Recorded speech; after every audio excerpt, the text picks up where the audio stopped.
नमस्कार, स्वागत है आपका डीडी न्यूज इंडिया हिंदी पर, जहां मिलती हैं आपको देश दुनिया की सबसे बड़ी खबरें सबसे तेज और भरोसेमंद अंदाज में। हर सुबह से लेकर रात तक, राजनीति से लेकर खेल और मौसम से लेकर मनोरंजन तक, हर खबर, हर सच सिर्फ आपके लिए। तो जुड़े रहिए, जागरूक रहिए और देखिए डीडी न्यूज इंडिया हिंदी, आपकी आवाज, आपकी खबर। जान लेते हैं आज की पहली बड़ी खबर। स्पेस स्टेशन में 18 दिन रहकर लौटे शुभांशु। स्पेसक्राफ्ट की लैंडिंग कैलिफोर्निया के तट पर हुई। पहली बार कोई भारतीय इंटरनेशनल स्पेस स्टेशन गया था।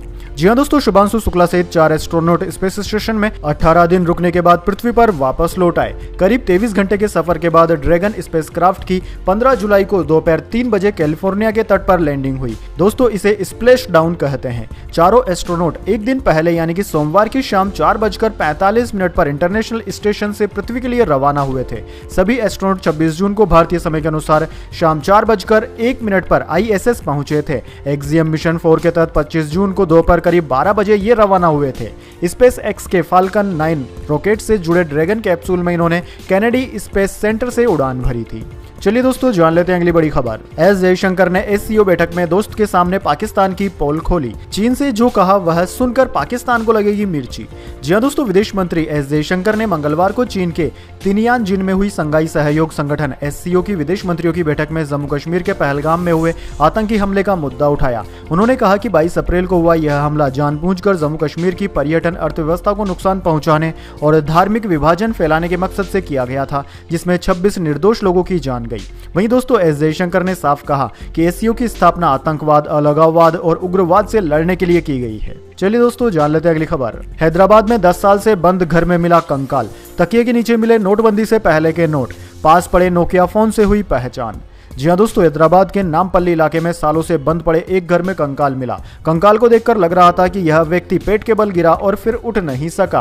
दोस्तों, पास में ही कुछ बर्तन और नोकिया मोबाइल फोन पड़ा था। इसकी बैटरी खत्म हो चुकी थी। कंकाल किसका था, इस बात की जानकारी नोकिया फोन को सुधरवाने के बाद में मिली। दरअसल दोस्तों, यह पूरी घटना 14 जुलाई की है, जब मोहल्ले का एक लड़का क्रिकेट बॉल लेने उस घर में घुसा था। बाद में यह बात पुलिस को बताई गई। चलिए दोस्तों, जान लेते हैं अगली खबर। छांगुर के कारनामे। नीतू नवीन के बाद उनकी बेटी को भी बनाया मुस्लिम। अपने नाती से करवाई मंगनी, लेकिन नहीं हो पाया निगाह। जी हां दोस्तों, जमालुद्दीन उर्फ छांगुर के बारे में एक और जानकारी सामने आई है। दरअसल दोस्तों, बताया जा रहा है कि छांगुर ने अपनी करीबी नीतू उर्फ नसरीन और उसके पति नवीन रोहरा के साथ उनकी बेटी का भी धर्म परिवर्तन करवा दिया था। धर्मांतरण के बाद नीतू की बेटी का नाम सबिहा रखा गया था। इतना ही नहीं, छांगुर ने सबिहा की शादी भी अपने नाती के साथ फिक्स कर दी थी, लेकिन सगाई के कुछ समय बाद वो पुलिस के हत्थे चढ़ गया। ऐसे में शादी का प्लान धरा का धरा रह गया। चलिए दोस्तों, जान लेते हैं अगली खबर। यमन में भारतीय नर्स निमिषा की मौत की सजा टली। दोनों देशों के धर्म गुरुओं ने की बातचीत। हत्या के मामले में कल गोली मारी जानी थी। जी हां दोस्तों, यमन में मौत की सजा पाने वाली केरल की नर्स निमिषा प्रिया की मौत की सजा फिलहाल टाल दी गई है। उसे 16 जुलाई को सजाए मौत दी जानी थी। न्यूज एजेंसी ANI ने मंगलवार को सूत्रों के हवाले से यह जानकारी दी। दरअसल दोस्तों, मीडिया रिपोर्ट्स के अनुसार एक्टिविस्ट ग्रुप और प्रभावशाली धार्मिक नेताओं ने इस मामले में दखल दिया, जिसके बाद निमिषा प्रिया की मौत की सजा स्थगित कर दी गई। चलिए दोस्तों, जान लेते हैं अगली बड़ी खबर। किसान सम्मान निधि की 20वीं किश्त इस हफ्ते हो सकती है जारी। प्रधानमंत्री मोदी 9 करोड़ से ज्यादा किसानों के खाते में ट्रांसफर करेंगे 2-2 हजार रुपए। जी हां दोस्तों, प्रधानमंत्री किसान सम्मान निधि योजना की 20वीं किस्त इस हफ्ते जारी की जा सकती है। मीडिया रिपोर्ट्स के अनुसार प्रधानमंत्री नरेंद्र मोदी 19 जुलाई के आसपास बिहार के दौरे पर जाने वाले हैं। उम्मीद जताई जा रही कि प्रधानमंत्री मोदी बिहार से ही 20वीं किस्त जारी करेंगे और लाभार्थी किसानों के खाते में 2-2 हजार रुपए भेजेंगे। हालांकि अभी सरकार की ओर से इसकी पुष्टि नहीं की गई है। चलिए दोस्तों, जान लेते हैं अगली खबर। राजस्थान में भारी बारिश से 16 की मौत। MP में नर्मदा खतरे के निशान से ऊपर। यूपी में उद्घाटन से पहले 4 पुलों की सड़कें बही। जी हां दोस्तों, राजस्थान में भारी बारिश के चलते बाढ़ के हालात हैं। प्रदेश में बरसात के कारण हुए अलग अलग हादसों में 24 घंटे में 16 लोगों की मौत हो गई। सोमवार को कोटा में प्रदेश में सबसे ज्यादा 198 mm बारिश हुई। यहाँ कोटा बैराज के 12 गेट खोले गए। वहीं दोस्तों, मध्य प्रदेश में मानसून जमकर बरस रहा है। नर्मदा नदी खतरे के निशान से ऊपर बह रही है। जबलपुर, रीवा समेत 10 जिलों में एक सप्ताह से लगातार बारिश जारी है। इन जिलों में बाढ़ जैसे हालात है। वहीं दोस्तों, सोमवार को श्योपुर के कई इलाके और गांव पानी से घिर गए। मकान, दुकानों से लेकर अस्पताल तक में पानी भर गया। इसके अलावा दोस्तों, यूपी के लखनऊ, कानपुर, बरेली समेत 15 शहरों में तेज बारिश के कारण जल भराव, बाढ़ के हालात बन गए हैं। प्रदेश के कई बांध ओवरफ्लो होने लगे हैं। सोमवार को ललितपुर के गोविंद सागर बांध के 17 गेट खोलने पड़े। चित्रकूट में उद्घाटन से पहले 51 करोड़ के बने 4 पुलों की अप्रोच सड़कें तक बह गई। वहीं दोस्तों, हिमाचल प्रदेश में बीते 24 घंटे में 105 लोगों की मौत से जुड़ी खबरें आई है। राज्य की 200 से ज्यादा सड़कें अभी भी बंद है। मनाली चंडीगढ़ हाईवे पिछले 3 दिन से रोजाना लैंडस्लाइड के चलते बंद हो रहा है। चलिए दोस्तों, जान लेते हैं अगली बड़ी खबर। समय रैना समेत 5 इन्फ्लुएंसर सुप्रीम कोर्ट में हुए पेश। 2 हफ्तों में जवाब देने का आदेश दिया। नेत्रहीन नवजात का मजाक उड़ाने का है आरोप। जी हां दोस्तों, दिव्यांग जनों का मजाक उड़ाने के मामले में समय रैना मंगलवार को सुप्रीम कोर्ट में पेश हुए। सुप्रीम कोर्ट ने इंडियाज गोट लेटेंट होस्ट समय रैना समेत 5 सोशल मीडिया इन्फ्लुएंसर्स को तलब किया। इन सभी पर आरोप है कि उन्होंने एक कॉमेडी शो के दौरान स्पाइनल मस्कुलर अटोरफी SMA से पीड़ित लोगों समेत दिव्यांग व्यक्तियों का मजाक उड़ाया। दरअसल दोस्तों, जस्टिस सूर्यकांत और जस्टिस जयमाल्या बागची की बेंच ने सभी इन्फ्लुएंस को 2 सप्ताह के अंदर जवाब दाखिल करने को कहा है। साथ ही चेतावनी भी दी है कि उन्हें इससे ज्यादा समय नहीं दिया जाएगा। चलिए दोस्तों, जान लेते हैं अगली बड़ी खबर। हम नए प्रतिबंधों से नहीं डरते, डटकर सामना करेंगे। डोनाल्ड ट्रंप की टैरिफ धमकी पर रूस का पलटवार। जी हां दोस्तों, रूस के विदेश मंत्री सरगेई लावरोव ने मंगलवार को अमेरिकी राष्ट्रपति डोनाल्ड ट्रंप की यूक्रेन युद्ध को लेकर नए प्रतिबंधों की चेतावनी पर प्रतिक्रिया देते हुए कहा कि मॉस्को यह समझना चाहता है कि ट्रंप इन फैसलों के पीछे क्या करना चाहते हैं और वजह क्या है। रूस ने कहा कि हम किसी भी प्रतिबंध का सामना करने के लिए पूरी तरह से तैयार हैं। दरअसल दोस्तों, डोनाल्ड ट्रंप के द्वारा रूस को दिए गए 50 दिनों के युद्ध विराम के अल्टीमेटम पर बोलते हुए लावरोव ने कहा कि हम समझना चाहते हैं कि अमेरिकी राष्ट्रपति किस बात से प्रेरित हैं। उन्होंने कहा कि मुझे इसमें कोई संदेह नहीं है कि हम नए प्रतिबंधों का सामना कर लेंगे। चलिए दोस्तों, जान लेते हैं अगली बड़ी खबर। आज से रेल टिकट बुकिंग नियमों में हो गया बड़ा बदलाव। ऑनलाइन तत्काल टिकट बुकिंग में आधार कार्ड के साथ ही OTP जरूरी हुआ। टिकटों की कालाबाजारी पर रोक लगेगी। जी हां दोस्तों, भारतीय रेलवे ने टिकट बुकिंग के नियमों में बड़ा बदलाव कर दिया है। आज से ऑनलाइन तत्काल टिकट बुक करने के लिए आधार OTP की जरूरत होगी। इसके अलावा बुकिंग के पहले 30 मिनट तक AC और नॉन AC दोनों क्लास के लिए एजेंट्स को टिकट बुक करने की इजाजत नहीं होगी। इन बदलावों का मकसद टिकट बुकिंग में पारदर्शिता लाना है और दलालों या फिर फर्जी एजेंट्स की मनमानी पर रोक लगाना है। दरअसल दोस्तों, रेलवे ने पिछले महीने IRCTC की वेबसाइट पर और साथ ही ऐप पर आधार ऑथेंटिकेशन लागू करने का ऐलान कर दिया था। वैसे दोस्तों, कमेंट करके बताइए, इससे क्या वाकई में कालाबाजारी रुक पाएगी या नहीं। चलिए दोस्तों, जान लेते हैं अगली बड़ी खबर। किसी न किसी को तो जिम्मेदार ठहराना होगा। पहलगाम आतंकी हमले पर उमर अब्दुल्ला का सरकार से सवाल। जी हां दोस्तों, जम्मू कश्मीर के मुख्यमंत्री उमर अब्दुल्ला ने मंगलवार को कहा कि पहलगाम आतंकी हमले में हुई सुरक्षा चूक के लिए किसी न किसी को तो जिम्मेदार ठहराना होगा। बीते 22 अप्रैल को पाकिस्तान से आए आतंकवादियों ने पहलगाम में छुट्टियां मना रहे लगभग 26 लोगों की गोली मारकर हत्या कर दी थी।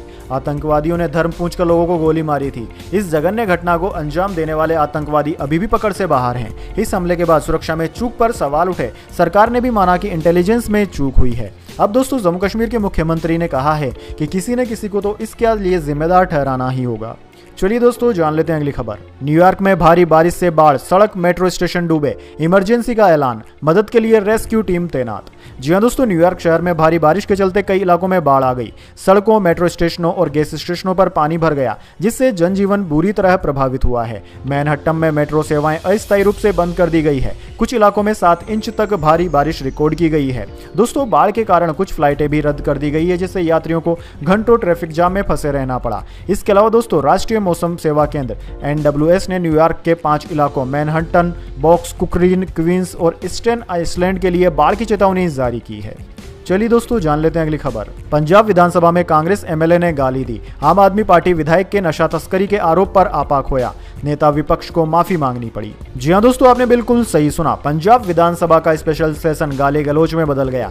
दरअसल दोस्तों, पंजाब विधानसभा के स्पेशल सेशन के आखिरी दिन गाली निकालने को लेकर जमकर हंगामा हुआ। आम आदमी पार्टी के लुधियाना से विधायक मनविंदर ग्यासपुरा ने जालंधर नॉर्थ से कांग्रेस विधायक बावा हेनरी उर्फ अवतार हेनरी जूनियर के परिवार पर नशा बेचने के आरोप लगाए थे। इससे बावा हेनरी गुस्से में आ गए और उन्होंने ग्यासपुरा के लिए अपशब्द कह दिया। इतना सुनते ही सदन में हंगामा मच गया। उक्त डिप्टी स्पीकर जयकिशन रोडी सदन की कार्यवाही चला रहे थे। MLA ग्यासपुरा ने डिप्टी स्पीकर को कहा कि अगर किसी उच्च जाति के विधायक को यहां गाली दी जाती तो आपने एक्शन ले लिया होता, मगर मैं संविधान की ताकत से विधायक बनकर यहां आया हूं। अगर आप मुझे जैसे दलितों के साथ इंसाफ नहीं कर सकते तो मैं चुप बैठ जाता हूं। इस पर डिप्टी स्पीकर ने कहा कि आपको गाली देने वाले पर कार्रवाई होगी, विधायक को नोटिस निकाला जाएगा।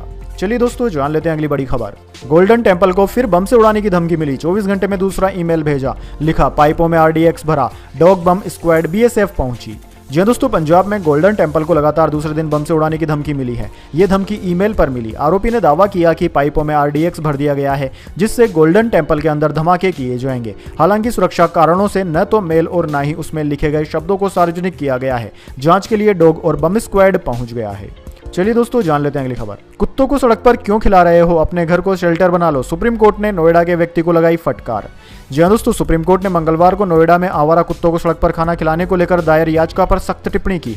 अदालत ने याचिकाकर्ता से कहा कि अगर कुत्तों की सेवा ही करनी है तो उन्हें अपने घर में शेल्टर बनाकर वहीं खिलाइए। जस्टिस विक्रमनाथ और संदीप मेहता की पीठ ने कहा कि क्या हर गली और सड़क ऐसे लोगों के लिए खोल दी जाए, इंसानों के लिए जगह नहीं बची और जानवरों के लिए हर जगह खुला। याचिकाकर्ता के वकील ने बताया कि उसके मुवक्किल को नियमों के अनुसार कुत्तों को खिलाने में प्रशासन बाधा डाल रहा है। इस पर अदालत ने कहा कि अगर सेवा करनी है तो अपने घर में करें, कोई नहीं रोकेगा। चलिए दोस्तों जान लेते हैं अगली खबर। कंगना राणावत बोली, सांसद बनकर मजा नहीं आ रहा। बीजेपी ने टिकट देते वक्त कहा था महज 60-70 दिन काम है, मैं तो मंत्री बनने की उम्मीद में थी। जी हाँ दोस्तों, बॉलीवुड से राजनीति में कदम रखने वाली मंडी की सांसद कंगना राणावत फिर सुर्खियों में आ गई है। उन्होंने एक न्यूज चैनल को दिए इंटरव्यू में कहा कि उन्हें सांसद के तौर पर काम करने में मजा नहीं आ रहा है। उन्होंने यह भी कहा कि भाजपा ने टिकट देते हुए उन्हें कहा था कि 60-70 दिन काम करना है, इसके बाद अपना काम करती रहना। कंगना ने ईमानदार रहते हुए राजनीति में बने रहने को महंगा शौक बताया। साथ ही कहा कि अपने संसदीय क्षेत्र में जनता के बीच जाने में उनकी पूरी सैलरी खर्च हो जाती है। कंगना ने यह भी कहा कि उन्हें आशा थी कि उन्हें मंत्री बनाया जाएगा क्योंकि उनका योगदान काफी ज्यादा था। चलिए दोस्तों जान लेते हैं अगली खबर। टेस्ला का भारत में खुला शोरूम, आनंद महिंद्रा ने किया वेलकम, बोले चार्जिंग स्टेशन पर मिलते हैं।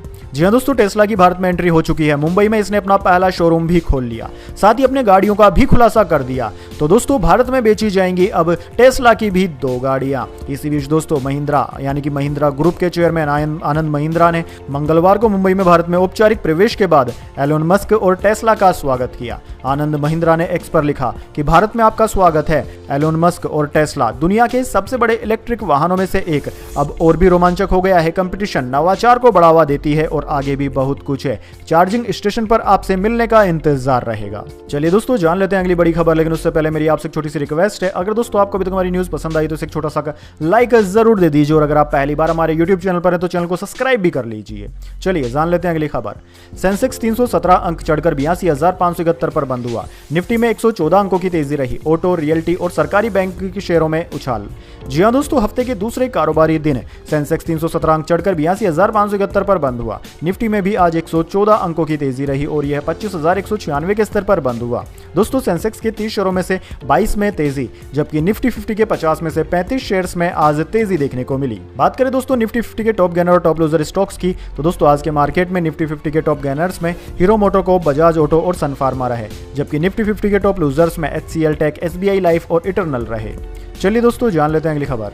सोना 387 रुपए गिरकर 97,916 रुपए प्रति 10 ग्राम पर आया। चांदी 1868 रुपए फिसलकर 1,12,000 रुपए प्रति किलोग्राम पर बिक रही। जी हाँ दोस्तों, सोने और चांदी के दाम में आज गिरावट देखने को मिली। Indian bullion and jeweller association के अनुसार 24 कैरेट सोने का दाम 387 रुपए गिरकर 97,916 रुपए प्रति 10 ग्राम पर आ गया। इससे पहले इसका दाम 98,303 रुपए पर था। वहीं दूसरी ओर दोस्तों चांदी की बात करें तो चांदी की कीमत 1,868 रुपए कम होकर 1,11,999 रुपए प्रति किलोग्राम पर आ गई है। इससे पहले दोस्तों चांदी ने 1,13,867 रुपए का ऑल टाइम हाई भाव भी छुआ था। चलिए दोस्तों जान लेते हैं अगली खबर। समोसे जलेबी पर कोई वार्निंग लेबल जारी नहीं किया गया। हेल्थ मिनिस्ट्री ने वायरल दावों का खंडन किया, उन्हें फर्जी और निराधार बताया।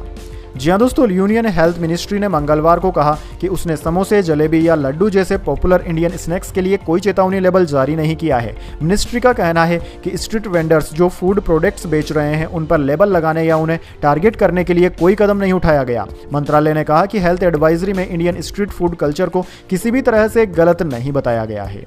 चलिए दोस्तों जान लेते हैं अगली खबर। आरसीबी के बॉलर यश दलाल की गिरफ्तारी पर रोक। यौन शोषण केस में हाई कोर्ट बोला 1-2 दिन मूर्ख बनाया जा सकता है, 5 साल नहीं। जी हाँ दोस्तों, क्रिकेटर यश दलाल की गिरफ्तारी पर इलाहाबाद हाईकोर्ट ने रोक लगा दी है। कोर्ट ने कहा कि आपको 1 दिन 2 दिन के लिए मूर्ख बनाया जा सकता है, मगर 5 साल के रिश्ते में किसी को मूर्ख नहीं बनाया जा सकता। यौन उत्पीड़न की FIR के खिलाफ यश दलाल ने याचिका दाखिल की थी। मंगलवार को न्यायमूर्ति सिद्धार्थ वर्मा व अनिल कुमार की खंडपीठ ने सुनवाई की। हाईकोर्ट ने इस मामले में विपक्षी पार्टी को नोटिस जारी कर जवाब मांगा है। चलिए दोस्तों जान लेते हैं अगली खबर। भारतीय टीम ब्रिटेन के राजा किंग्स चार्ल्स तृतीय से मिली। विमेंस टीम भी पहुंची। कप्तान गिल बोले हमें बुलाया, यह हमारे लिए सम्मान की बात। जी हाँ दोस्तों, भारतीय मेंस और विमेंस क्रिकेट टीम ने इंग्लैंड के राजा किंग चार्ल्स III से सेंट जेम्स पैलेस में मुलाकात की। भारतीय मेंस और विमेंस टीम इस समय इंग्लैंड के दौरे पर है। दोस्तों, भारतीय विमेंस टीम जहां 5 T20 मैचों की सीरीज 3-2 से जीत चुकी है, जबकि टीम को 3 वनडे मैचों की सीरीज अभी खेलना बाकी है। वहीं दूसरी ओर भारतीय मेंस टीम 5 टेस्ट मैचों की सीरीज खेल रही है। इंग्लैंड फिलहाल 2-1 से आगे है। उन्होंने दूसरा टेस्ट 22 रन से जीता। चलिए दोस्तों, जान लेते हैं अगली खबर। हिमाचल प्रदेश के मुख्यमंत्री की नितिन गडकरी से मीटिंग, प्रधानमंत्री गति शक्ति योजना में सड़कें शामिल करने की मांग, बाढ़ और लैंडस्लाइड के नुकसान की जानकारी भी दी। जी हाँ दोस्तों, हिमाचल प्रदेश के मुख्यमंत्री सुखविंदर सिंह सुक्खू ने आज दिल्ली में केंद्रीय मंत्री नितिन गडकरी और 16वें वित्त आयोग के अध्यक्ष डॉक्टर अरविंद पनगड़िया से मुलाकात की। सीएम ने गडकरी से कुछ सड़कें प्रधानमंत्री गति शक्ति योजना में शामिल करने का आग्रह किया है। उन्होंने गडकरी को हिमाचल में बाढ़ और लैंडस्लाइड से हुए भारी नुकसान से भी अवगत कराया। दरअसल दोस्तों, सीएम सुक्खू ने एनएच प्रोजेक्ट में विभिन्न कारणों से हो रहे विलंब के बारे में भी केंद्रीय मंत्री को जानकारी दी है।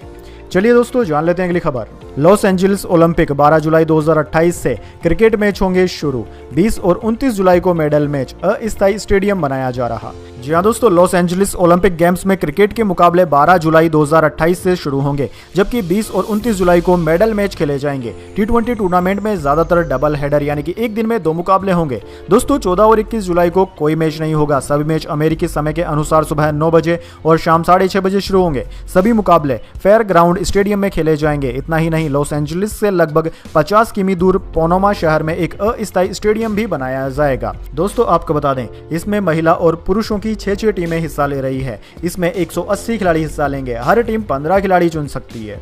चलिए दोस्तों, जान लेते हैं अगली खबर। फ्रांस में राष्ट्रपति की पत्नी के पुरुष होने की अफवाह, 2 महिला यूट्यूबरों के खिलाफ सुप्रीम कोर्ट में केस, कहा था जेंडर बदलकर शादी की। जी हां दोस्तों, फ्रांस में राष्ट्रपति एमनुएल मैक्रो की पत्नी ब्रिगिट मैक्रो ने 2 महिला यूट्यूबर्स के खिलाफ सुप्रीम कोर्ट में केस दायर किया है। इन महिलाओं ने सनसनीखेज दावा करते हुए कहा था कि ब्रिगिट मैक्रो महिला नहीं बल्कि पुरुष हैं। उनका कहना है कि ब्रिगिट का असली नाम जियाम मिशेल ग्रोनवेक्च था। हालांकि यह नाम ब्रिगिट के भाई का है। जीन मिशेल और ब्रिगिट की शक्ल आपस में काफी हद तक मिलती है। चलिए दोस्तों, जान लेते हैं अगली खबर। अहमदाबाद हादसे के 4 हफ्ते पहले ब्रिटेन की चेतावनी, कहा था बोइंग विमानों के फ्यूल कंट्रोल स्विच चेंज करें, जरूरत हो तो रिपेयर करें या बदलें। जी हाँ दोस्तों, बोइंग विमानों के रखरखाव को लेकर ब्रिटेन की सिविल एविएशन अथॉरिटी CAA ने मंगलवार को नया खुलासा किया। CAA ने बताया कि अहमदाबाद प्लेन क्रैश के 4 हफ्ते पहले बोइंग विमानों के फ्यूल कंट्रोल स्विच को लेकर अलर्ट जारी किया गया था। CAA ने 15 मई को एयरलाइनों को निर्देश दिए थे कि वे अमेरिकी FAA के निर्देशों का पालन करें। FAA ने अपने निर्देश में बोइंग 737, 757, 767, 777 और 787 विमानों में फ्यूल शट ऑफ वॉल्व एक्ट्यूबर्स को संभावित खतरा बताया था। चलिए दोस्तों, जान लेते हैं अगली बड़ी खबर। वेटरन एक्टर डायरेक्टर धीरज कुमार का निधन हुआ। सांस लेने में तकलीफ होने पर वेंटिलेटर पर रखा गया था। देव आनंद के साथ हीरा पन्ना में नजर भी आए थे। जी हाँ दोस्तों, फिल्म हीरा पन्ना, रोटी कपड़ा और मकान, बहारो फूल बरसाओ जैसी कई बेहतरीन फिल्मों में नजर आए और मिली, घर की लक्ष्मी, बेटियां और माइका जैसे शोज प्रोड्यूस कर चुके धीरज कुमार का आज दोपहर निधन हो गया। सोमवार को सांस लेने की तकलीफ होने पर उन्हें कोकिलाबेन धीरूभाई अंबानी अस्पताल में भर्ती करवाया गया था, जहां हालत नाजुक होने पर उन्हें वेंटिलेटर सपोर्ट में रखा गया था। 79 साल के एक्टर डायरेक्टर को निमोनिया हुआ था। चलिए दोस्तों, जान लेते हैं अगली खबर। टेस्ट क्रिकेट का दूसरा सबसे कम स्कोर, वेस्टइंडीज 27 रन पर सिमटा। ऑस्ट्रेलिया 176 रन से जीता, सीरीज 3-0 से क्लीन स्वीप की। जी हां दोस्तों, वेस्टइंडीज की टीम किंगस्टन टेस्ट की दूसरी पारी में 27 रन पर ऑल आउट हो गई। यह टेस्ट क्रिकेट का दूसरा सबसे छोटा स्कोर है। इससे पहले 1955 में न्यूजीलैंड 26 रन पर सिमट गई थी। ऐसे में यह 70 साल का सबसे छोटा स्कोर है। वहीं दोस्तों, ऑस्ट्रेलिया ने यह मुकाबला 176 रनों से जीत लिया। साथ ही कंगारू टीम टेस्ट सीरीज भी 3-0 से अपने नाम करने में कामयाब रही। तो ये थी आज की सबसे बड़ी और जरूरी खबरें। अगर वीडियो पसंद आया हो तो लाइक करें, देश और दुनिया की ताज़ा खबरों के लिए चैनल सब्सक्राइब करें और बेल आइकन दबाना ना भूलें ताकि कोई भी खबर आपसे छूट ना जाए। फिर मिलेंगे अगली रिपोर्ट में, तब तक के लिए नमस्कार। देखते रहिए DD न्यूज़ इंडिया हिंदी, जहां हर खबर है आपके साथ।